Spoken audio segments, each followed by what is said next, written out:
जल्दी निपटाते। सबसे पहला आपका क्वेश्चन है, an iron needle is kept near a strong bar magnet, it will experience. ठीक है, एक एक चीज हम डीपली समझेंगे कि हो क्या रहा है। कह रहा है एक बार मैग्नेट है नॉर्थ साउथ, ठीक है, बार मैग्नेट की मैग्नेटिक फील्ड कैसे होती है बताओ? Uniform non uniform? Non uniform होती है। कैसे होती है? Non uniform. बाहर की तरफ magnetic field uniform magnetic field कैसे होती थी? जिसकी बिल्कुल क्या हो, स्ट्रेट लाइन। क्या ये स्ट्रेट लाइन है हर जगह? नहीं है ना। ये बात समझ में आएगी नहीं। अब यहीं पे आपने एक निडल रख दी। क्या रख दी? एक निडल। ठीक है, इसी समझ लेते हैं। यहाँ पे एक निडल रख दी ऐसे करके। अब एक बात बताओ, क्या दोनों पे सेम फोर्स लग रहा होगा? नहीं लग रहा होगा ना। आप खुद सोच के देखो ना, ये वाला पार्ट थोड़ा ज्यादा पास में है, ये वाला पार्ट थोड़ा सा ज्यादा ऊपर है, तो बेसिकली हुआ क्या, ये घूम करके ऐसी तो आएगी, तो इस पर फोर्स लगा। लेकिन फोर्स हमेशा किस मोशन में ले जाता है? हमेशा लीनियर मोशन में। क्या ये लीनियरली जा रहा है? नहीं, ये तो घूम भी रहा है ना। तो क्या लग रहे हैं? फोर्स भी लग रहा है और टॉर्क भी लग रहा है। तो क्या आएगा बताओ? बी। अब फोर्स ऑफ अट्रैक्शन है ना, टॉर्क, दोनों चीज लगेंगी इसमें। ठीक है, अब क्यों लगेगी? रीजन पता है ना? रीजन क्या है? Because it is kept in a non uniform magnetic field. ठीक है, अगर यूनिफॉर्म मैग्नेटिक फील्ड होती ऐसे करके, ठीक है, तो उस केस में क्या होता? अगर आप इसको ऐसे रख देते, ठीक है, तो उस केस में हो भी सकता था कि केवल टॉर्क लगे। याद है ना? अरे जब यूनिफॉर्म में रखते हैं तो एक को इधर फोर्स लगता है, एक को इधर फोर्स। पी साइन थीटा याद है पहला चैप्टर? ऐसे एक ही जगह पे रोटेट हो जाता है ये। ठीक है, यूनिफॉर्म मैग्नेटिक फील्ड में टॉर्क लगता है केवल, नॉन यूनिफॉर्म फील्ड में टॉर्क भी लगता है और फोर्स भी लगता है। कितनी बार पढ़ रहे हमने ये तो। ठीक है, क्यों आया वाला? सही है, आगे चलें। नेक्स्ट क्या है बताओ? A bar magnet has a magnetic dipole moment m। ठीक है, इसकी इनिशियल पोजीशन पैरेलल है यूनिफॉर्म मैग्नेटिक फील्ड के। ओके, तो एक यूनिफॉर्म मैग्नेटिक फील्ड बना लेते हैं हम। ठीक है, और इसमें क्या रख देते हैं? एक बार मैग्नेट ऐसा नॉर्थ साउथ। ठीक है, in this position the magnitude of the torque and the force acting on the respectively are. अच्छा चलो, ऐसे है तो ये नॉर्थ होगा और ये क्या होगा? साउथ, क्योंकि नॉर्थ से साउथ में जाती है मैग्नेटिक फील्ड। और ये मैग्नेट भी इस पे कैसे रखा गया है? जैसा उसने बोला था, कैसे रखा गया है? पैरेलल रखा गया। अब तुम खुद बताओ, अगर ये नॉर्थ पोल है तो ये इस नॉर्थ पोल को क्या करेगा? तो एक फोर्स इधर लगेगा कि नहीं लगेगा? ये साउथ पोल है तो ये साउथ पोल को क्या करेगा? इधर की तरफ। लेकिन क्या दोनों फोर्सेस इक्वल नहीं होंगे? जितना फोर्स इधर लग रहा है उतना ही नहीं लग रहा है इधर भी, क्योंकि दोनों एग्जैक्टली सेम ही तो पोल होंगे। तो टोटल फोर्स क्या आ जाएगा? 0 होगा कि नहीं होगा? नेट फोर्स 0 हो जाएगा। टॉर्क कितना होगा? टॉर्क होता है अगर ये रोटेट होता, क्या ये रोटेट होगा? नहीं, क्योंकि कभी भी ये वाला फोर्स जो इधर से भी कंप्रेस करे, इधर भी कंप्रेस, ये इसको कंप्रेस तो कर सकता है, क्या नहीं कर सकता? रोटेट। रोटेशन के लिए कौन सा फोर्स चाहिए? एक ऊपर लगना चाहिए था, एक नीचे। अगर इस बार मैग्नेट को ऐसे और ऐसे फोर्स लगता तो ये रोटेट हो जाता। लेकिन क्योंकि पैरेलली फोर्स लग रहा है तो ना तो नेट फोर्स लगेगा ना ही नेट टॉर्क लगेगा। अगर ये क्वेश्चन ऐसा दिया होता कि इसको रखा गया किसी एक पर्टिकुलर एंगल पे, तो फिर क्या आंसर होता? फिर तो टॉर्क लगता, क्योंकि ये नॉर्थ पोल है, नॉर्थ पोल ऐसे रिपेल होता है, ये साउथ पोल ऐसे रिपेल होता। अब तो इसको क्या कर देता, ये रोटेट करता। उस केस में टॉर्क लगता, फोर्स नहीं लगता। लेकिन क्योंकि इस वाले क्वेश्चन में क्या है, पैरेलल है, तो दोनों फोर्स भी कैंसिल आउट और टोटल टॉर्क भी क्या आएगा? 0। समझ में आया? तो कौन सा ऑप्शन आएगा? 0 एंड 0। सही है, अगले में चलें। Which of the following statement is correct? Magnet कौन सी करेक्ट है? Magnetic field line do not form close loop. क्या ये सही है? फॉल्स है, क्योंकि मैग्नेटिक फील्ड लाइन तो क्लोज लूप बनाती है ना, पूरा का पूरा घूम जाती है। ये चीज पता है कि नहीं? पता है ना, ये तो पहले पूरा ऐसा घूम जाती है। अगला, magnetic field line start from the north pole and end at the south pole of a magnet inside the magnet. गलत है ये भी। स्टार्टिंग एंडिंग होती ही नहीं, तो कंप्लीट लूप है, कोई स्टार्टिंग एंडिंग नहीं होती। The tangent at any point on the magnetic field line represent the direction of the magnetic field at that point. ये स्टेटमेंट सही है। ये क्या बोल रहा है स्टेटमेंट? कि किसी भी पॉइंट पे अगर आप टेंजेंट बनाते हो तो जाके आपको क्या मिलती है? एक डायरेक्शन मिलती है। और बिल्कुल सही है। अगर मैं यहाँ पे एक बार मैग्नेट लूँ, ऐसे मैग्नेटिक फील्ड बनाऊं, तो टेंजेंट मतलब सबको पता है क्या होता था कि यहाँ पे अगर मैग्नेटिक फील्ड निकालनी होगी तो यहाँ पे क्या बनाना पड़ेगा? एक टेंजेंट। यहाँ पे निकालना होगा तो कैसे बनाना पड़ेगा? टेंजेंट।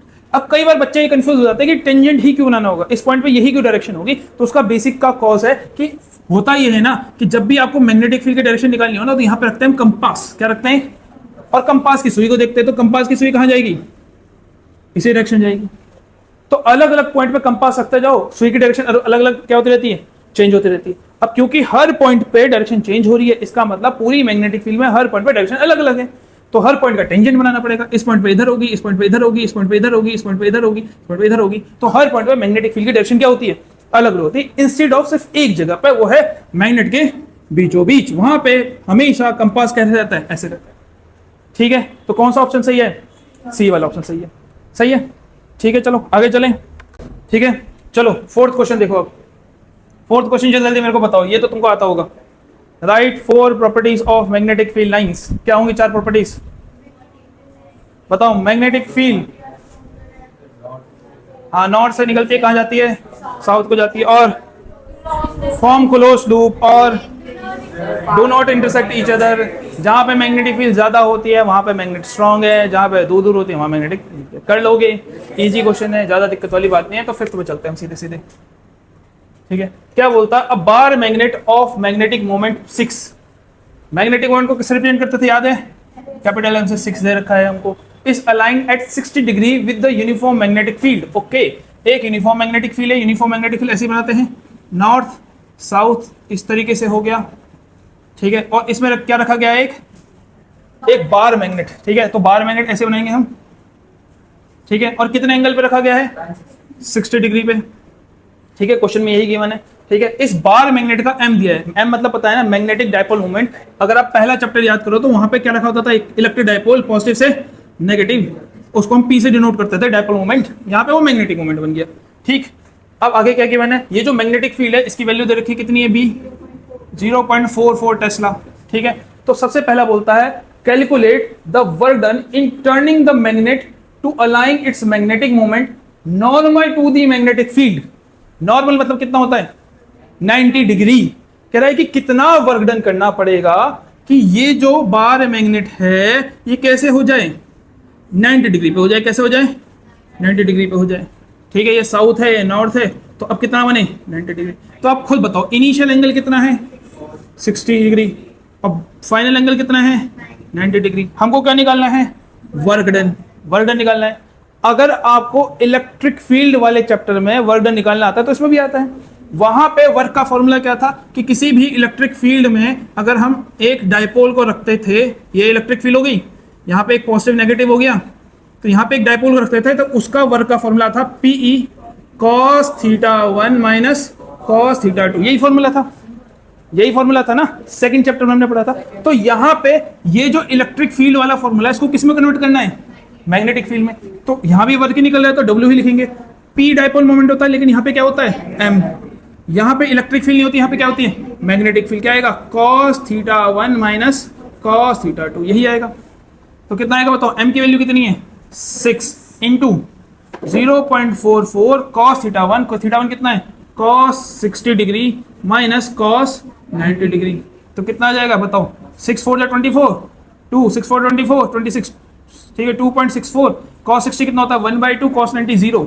इसको कर दो डिवाइड, क्या आएगा, 2 2 जा 4, 2 3 6, 2 1 जा 2। इतना जूल वर्क डन आपको करना पड़ेगा। ठीक है, समझ में आई बात, समझ में आई कि नहीं आई, पक्की बात है, युवराज समझ में आई। ठीक है, तो इसका सेकंड वाला करें, opposite to the magnetic field. कितना एंगल बनेगा बताना, 180 डिग्री कर रखा है। कौन सा इक्विलिब्रियम है ये, अनस्टेबल इक्विलिब्रियम। जब भी आप किसी भी मैग्नेट को अपोजिट कर देते हो तो कितना डिग्री बना देता है वो, 180 डिग्री। ठीक है, तो करके देखो इसको भी।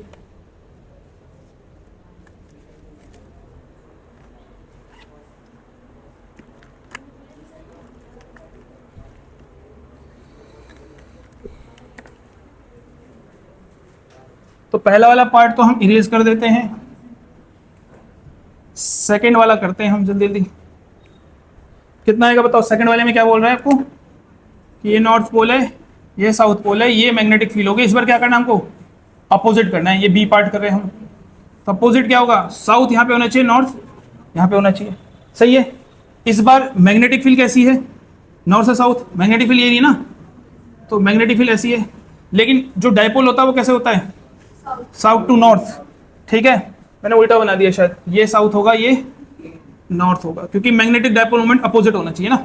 तो मैग्नेटिक डायपोल मोमेंट कितना होगा, साउथ टू नॉर्थ। याद आ रहा है ना, डायपोल मोमेंट हमेशा मैग्नेटिक फील्ड का क्या होता है, अपोजिट होता है। तो कितना एंगल बनेगा, एक वेक्टर इधर है, एक वेक्टर इधर, कितना वेक्टर बनेगा, 180 डिग्री। ऐसे याद नहीं आ रहा तो वैसे याद कर लो, अपोजिट में हमेशा कितना डिग्री बनता था, अनस्टेबल इक्विलिब्रियम। तो इस बार थीटा 2 कितना हो जाएगा 180 डिग्री, बस इतने का ही तो चेंज आएगा, बाकी सब सेम ही है। कॉस 180 कितना होता है -1 होता है, ठीक है, ये ध्यान रखना। अच्छा पहले थीटा 2 था ना, कॉस 180 और यहाँ पे आएगा माइनस का 1, तो माइनस माइनस कितना हो जाएगा प्लस 2.64 3/2 यही आएगा। सही है, सही है ना, इसको सॉल्व कर दो आ जाएगा आंसर।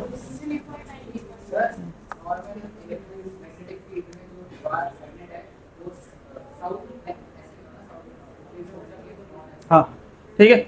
अच्छा इसका बी पार्ट क्या बोलता है, torque on the magnet in final orientation. क्या निकालना है फाइनल ओरिएंटेशन में, क्या निकालना है टॉर्क। फाइनल ओरिएंटेशन कौन सी होगी थी, ये है ना फाइनल ओरिएंटेशन 180 डिग्री पे। 180 डिग्री पे कितना टॉर्क लगता है बताओ, बोलो जल्दी बोलो। हाँ 0 ही तो लगता है, ये कौन सा इक्विलिब्रियम है अनस्टेबल। टॉर्क का फॉर्मूला याद है किसी को, इलेक्ट्रिक फील्ड में टॉर्क का फॉर्मूला था PE sin थीटा, तो यहाँ क्या बन जाएगा MB sin थीटा। कितना आएगा, M चाहे कुछ भी हो, B कुछ भी हो, साइन तो कितना आएगा 180 डिग्री, क्योंकि फाइनल ओरिएंटेशन यही है 180 वाली, और साइन 180 कितना होता है 0 होता है। तो मैं क्यों कैलकुलेट करूं, मैं सीधा बोल दूंगा कि टॉर्क लगेगा ही नहीं। और अब लॉजिकली भी देखो तो नॉर्थ को फोर्स लगाएगा, साउथ को फोर्स लगेगा, दोनों फोर्स कैंसिल आउट हो जाएंगे, वो रोटेट कर ही नहीं सकता है। ठीक है, समझ में आई बात, क्लियर हुई, ठीक है, हो गया। आगे चलें, चलो 6 क्वेश्चन पे आ जाएं, 6 क्वेश्चन पे आ जाएं, ठीक है। चलो 6 क्वेश्चन क्या बोलता है, drive the expression for the force acting between two parallel current carrying conductors. इस चैप्टर का है ही नहीं ये पिछले चैप्टर का है, डेरिवेशन है। कौन सा डेरिवेशन है, जब दो पैरेलल वायर को एक साथ रखते थे, दोनों क्या करते थी अट्रैक्ट। फॉर्मूला याद है किसी को, F = μ0 I1 I2 अपॉन में 2πr, ये वाली डेरिवेशन है। तो इस चैप्टर का नहीं है, इसको छोड़ देंगे हम करेंगे इसका सेकंड पार्ट, 4th चैप्टर का, ठीक है। आ जाता है 4th वाला। अब बार मैग्नेट ऑफ डाइपोल मोमेंट 3, तो एक बार मैग्नेट दिया है हमको, फिर से नॉर्थ साउथ, इसका डाइपोल मोमेंट गिवन है। डाइपोल मोमेंट किसे दिखाते हैं, M से, याद है ना, क्या दिया है 3 दिया है, ठीक है। With its centre on a frictionless pivot, ये अच्छा क्वेश्चन है। पिवट मतलब समझ में आता है, पिवट बेसिकली एक पॉइंट होता है जिस पॉइंट के अराउंड कोई चीज रोटेट करती है। जैसे अगर इस सुई के ऊपर में एक किताब रख दो तो किताब क्या करेगी, ऐसे रोटेट कर देगी। तो वैसे ही ये कह रहा है कि ये जो बार मैग्नेट है ना, किसके ऊपर रखा गया है, एक सुई के ऊपर रखा गया है। अब ये जब सुई के ऊपर रखा है तो क्या कर सकता है, इसके ऊपर रोटेट कर सकता है, ठीक है। इस मैग्नेट का डाइपोल मोमेंट मेरे को पता है कितना है, 3 एम्पियर/मीटर², ठीक है। अब नाउ कह रहा है a force F is applied at right angle to the axis of the magnet. कह रहा है कि इस मैग्नेट पे क्या लगाया गया है, फोर्स, और वो भी कैसे, राइट एंगल पे। मतलब एक फोर्स ऐसे लगाया गया है तो एक फोर्स ऐसे लगाया गया है। इसको कपल बोलते थे, याद है 11th में, एक फोर्स ऐसे एक फोर्स ऐसे, तो ये रोटेट करेगा ही करेगा क्योंकि 90 डिग्री पे खुद बोल रहा है वो, ठीक है। Right angle to the axis of the magnet 10 centimetre from the pivot. मतलब ये जो फोर्स लग रहा है कितनी सेंटीमीटर, कितनी दूर लग रहा है 10 सेंटीमीटर। मतलब जो डिस्टेंस है वो दे रखा है 10 सेंटीमीटर, इसको मीटर में करेंगे तो कितना आ जाएगा 0.1 मीटर, इतनी दूरी पे फोर्स लग रहा है, ठीक है। ये बात समझ में आ गई। कह रहा है it is observe that an external magnetic field of 0.25 Tesla is required to hold the magnet in equilibrium at an angle of 30 degree with the field। Question बहुत बड़ा है लेकिन है सिंपल, आपको टफ लग रहा होगा, टफ है नहीं है, ठीक है। बेसिकली हो क्या रहा है, जब से फोर्स लगा होगा, फोर्स लगने के बाद ये थोड़ा सा क्या हो गया होगा, मुड़ गया होगा, ऐसे हो गया होगा, नॉर्थ और साउथ ऐसे हो गया होगा। और जैसे ही इतना मुड़ा तो इस पे क्या लगा दी गई, एक मैग्नेटिक फील्ड लगा दी। क्या लगा दी, एक मैग्नेट, लिखा है देखो, it is observe that an external magnetic field, इतनी लगाएगी, और जिसकी वजह से ये इसी पॉइंट पे क्या हो गया, रुक गया। इसी पॉइंट पे क्या हो गया, रुक गया, at an angle of 30 degree with the field, ठीक है। अब ये मैग्नेटिक फील्ड है, मान लो इतनी मैग्नेटिक फील्ड लगाई, ठीक है। ये नॉर्थ होगा, ये साउथ होगा, और कितना एंगल बन रहा है यहाँ पे बताओ, 30 डिग्री। कहाँ से बना है, यहाँ पे बना लेते हैं, मान लो ये 30 डिग्री, ठीक है। इस तरीके से रखा गया है, ऑल दो मैंने गलत बना दिया, इसको ऐसा बनाना चाहिए था, कोई बात नहीं, ठीक है। ये बात समझ में आ गई, इतनी चीज क्लियर है। कैलकुलेट द फोर्स, क्या निकालना है, कैलकुलेट द फोर्स।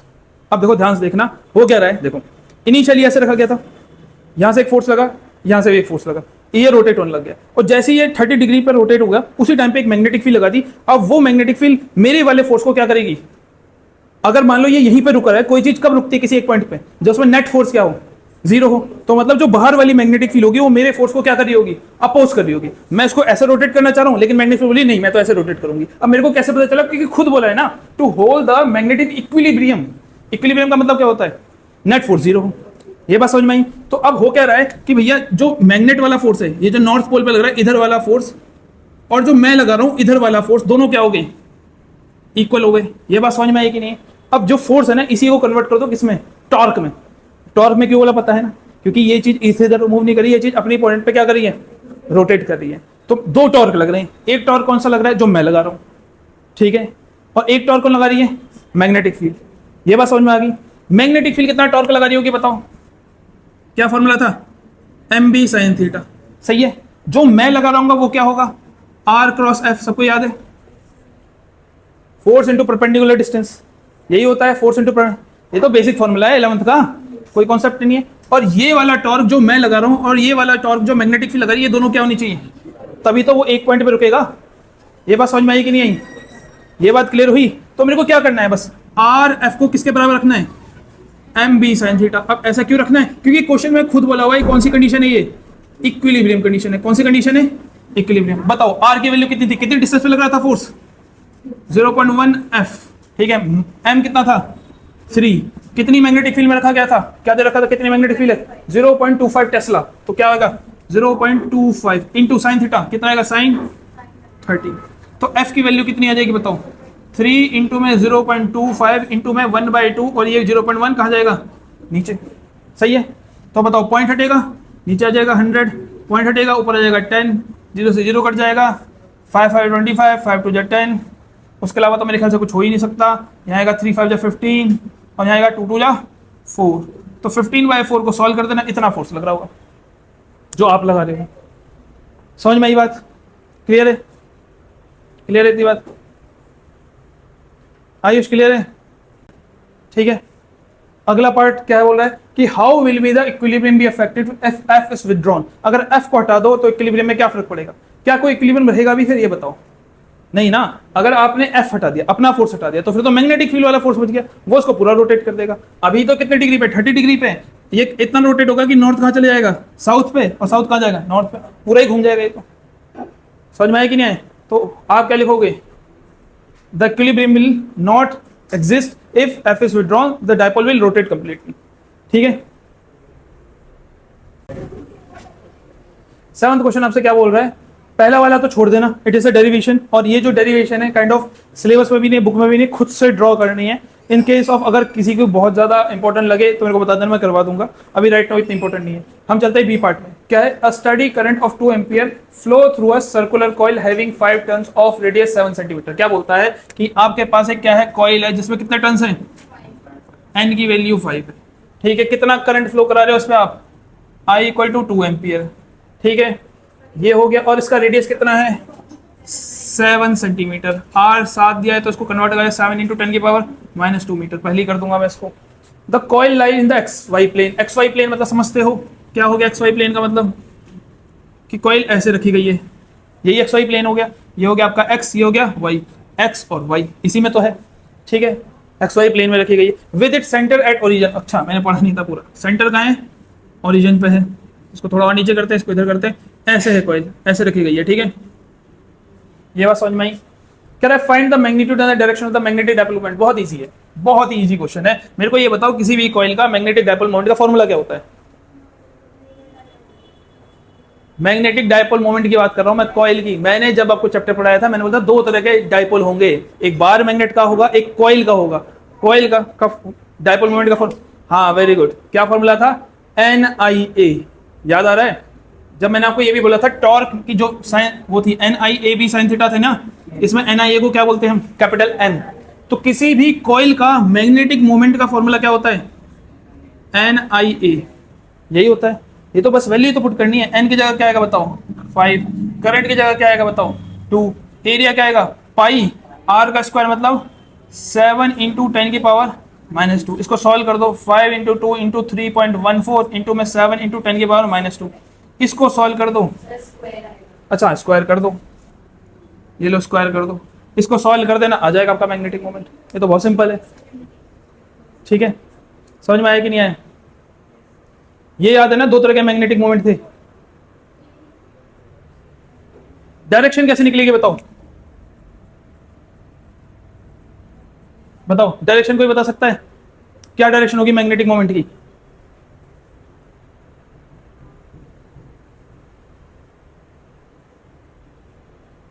लगाओ दिमाग लगाओ। अच्छा, मैग्नेटिक मोमेंट की डायरेक्शन होती कहाँ है वैसे, ये बताओ।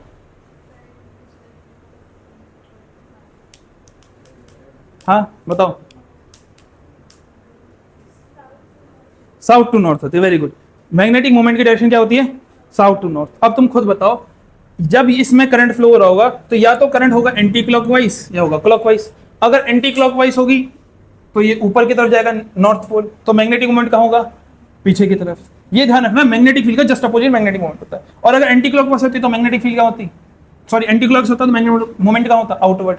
तो दोनों ही केस में इसने एक्स वाई दिया क्यों था? क्योंकि उसको डायरेक्शन फाइंड आउट करनी थी। एक्स वाई इसलिए दिया था क्योंकि वो बोलना चाहता है कि मैग्नेटिक मोमेंट या तो होगा पॉजिटिव जेड में या फिर होगा नेगेटिव जेड में। अब वो पॉजिटिव में होगा नेगेटिव में होगा मुझे कैसे पता? क्योंकि करंट की डायरेक्शन इसने खुद ही नहीं दी कि क्लॉकवाइज है या। तो मैं डायरेक्शन में क्या लिखूंगा? It will be in Z axis, Z axis में होगी। हमेशा ध्यान रखना, मैग्नेटिक फील्ड या फिर मैग्नेटिक मोमेंट हमेशा क्या होता है? परपेंडिकुलर होता है। और ऐसा नहीं कि कोई नई बात बता रहा हूं मैं, बहुत पहले बताई हुई है। बताई हुई कि नहीं? किसी भी कॉइल के हमने ऐसे न्यूमेरिकल करे हुए थे, इस कॉइल की मैग्नेटिक फील्ड या तो इस डायरेक्शन में होती है या फिर करे थे न्यूमेरिकल। फिर हमने इसमें एक और इस तरह से कॉइल बनाई थी, फिर एक मैग्नेटिक फील्ड यहाँ, एक मैग्नेटिक फील्ड यहाँ, तो नेट मैग्नेटिक फील्ड यहाँ। किसी भी कॉइल की मैग्नेटिक फील्ड उसके परपेंडिकुलर ही तो होती है। तो परपेंडिकुलर अगर ऐसे होगी तो नीचे की तरफ मैग्नेटिक मोमेंट होगा। समझ में आया? समझ में आया? तो एक्स वाई यूज हो गया तो जेड ही बचा था खाली हमारे पास। ठीक है, ठीक है। सबसे पहले 8th क्वेश्चन में आ जाते हैं। 8th क्वेश्चन असर्शन रीजन है। सबसे पहले होता है the poles of a bar magnet can not be separated. सही है, नॉर्थ और साउथ को कभी भी अलग नहीं किया जा सकता। ऐसा ही होता है, किसी भी मैग्नेट को आप तोड़ दो तो भी नॉर्थ साउथ अलग नहीं होते। ठीक है। Magnetic pole monopoles do not exist, ये भी सही है। मैग्नेट में एक पोल एग्जिस्ट, तो दोनों सही भी है और एक्सप्लेनेशन भी सही है। पहला बोल रहा है कि सेपरेट नहीं कर सकते, दूसरा बोल रहा है इसलिए नहीं कर सकते क्योंकि एक पोल एग्जिस्ट ही नहीं करता। ठीक है, तो इसका ए आ जाएगा सिंपल सा। अगला 9th, state Gauss law for magnetism. Gauss law बताओ मैग्नेटिज्म में, सबको पता है क्या बोलता है मैग्नेटिज्म में? गॉस लॉ बताओ। हाँ, नेट मैग्नेटिक फ्लक्स क्या होता है? जीरो होता है। क्यों होता है जीरो? हाँ, जितनी magnetic field line Gaussian surface से निकलती हैं उतनी वापस गॉसियन सरफेस में आ जाती हैं। ये हमने लिखा भी था कि एक बार मैग्नेट को आप रखो किसी गॉसियन सरफेस पे तो नॉर्थ से जितनी मैग्नेटिक फील्ड आएंगी वापस में एंटर कर जाएंगी। तो भैया गॉस लॉ ये बोलता है simple, B dot d s equal to zero या फिर फ्लक्स इक्वल टू जीरो। ठीक है, इसको लिख लेना, नोट्स में है।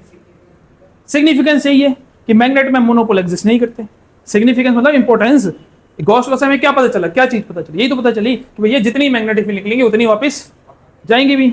इसका मतलब मैग्नेट में दो पोल होंगे ही होंगे, तभी तो जा रही है। ठीक है, अगला जाते हैं 10th वाला, लास्ट क्वेश्चन है आज का है हमारा। क्या बोल रहा है 10th क्वेश्चन बताओ। A bar magnet is cut into two equal half parallel to magnet axis. अब मैग्नेट एक्सिस बेसिकली ये होता है कि अगर आपका ये बार मैग्नेट है नॉर्थ साउथ तो उसको बीच में से काट दो। क्या कर दो? बीच में से काट दो तो क्या बन जाएंगे ये बताओ? दो पतले पतले मैग्नेट्स बन जाएंगे, ये नॉर्थ साउथ, ये भी क्या होगा? North south. ठीक है, ये बात समझ में आ गई। तो कह रहा है the physical quantity that remain unchange, जो वो क्वांटिटी बताओ जिसमें कोई चेंज नहीं आया। सबसे पहला पोल स्ट्रेंथ। क्या पोल स्ट्रेंथ चेंज नहीं हो गया होगा? हो गया होगा ना। खुद सोचो, यहां पे इतना बड़ा मैग्नेट था जिसका एरिया ज्यादा था तो ये ज्यादा अट्रैक्ट कर रहा होगा। अब वो एरिया क्या कर दिया इन्होंने? आधा आधा कर दिया। तो इसकी जो पहले पोल स्ट्रेंथ थी, पोल स्ट्रेंथ कहां पे काम आती है बताया ना? कूलम्स लॉ कराया था मैंने आपको, mu naught by 4 pi m1 m2 upon में r का स्क्वायर। याद है इसमें m1 m2 क्या थे? पोल स्ट्रेंथ, कि भैया कितना स्ट्रांग है मैग्नेट। तो जैसे ही आपने एक मैग्नेट को इक्वल हाफ में तोड़ दिया तो ये मैग्नेट की पावर थोड़ी कम हो गई होगी, तो भैया पोल स्ट्रेंथ तो चेंज हो जाएगी। तो पहला तो नहीं हो सकता। Magnitude of magnetization, magnitude of, इसको हम बाद में देखेंगे, पहले नीचे देखते हैं। मैग्नेटिक मोमेंट, मैग्नेटिक मोमेंट क्या होता था? Magnetic dipole moment. और बार मैग्नेट का मैग्नेटिक डायपोल मोमेंट क्या होता था? जैसे इसमें होता था P इक्वल टू क्या होता था? Q इंटू में 2a। तो यहाँ पे क्या आएगा? M इंटू में 2a। और M क्या है यहाँ पे बताओ? Magnetic pole strength. क्योंकि पोल स्ट्रेंथ ही चेंज हो गई है तो मैग्नेटिक डायपोल मोमेंट भी तो क्या हो जाएगा?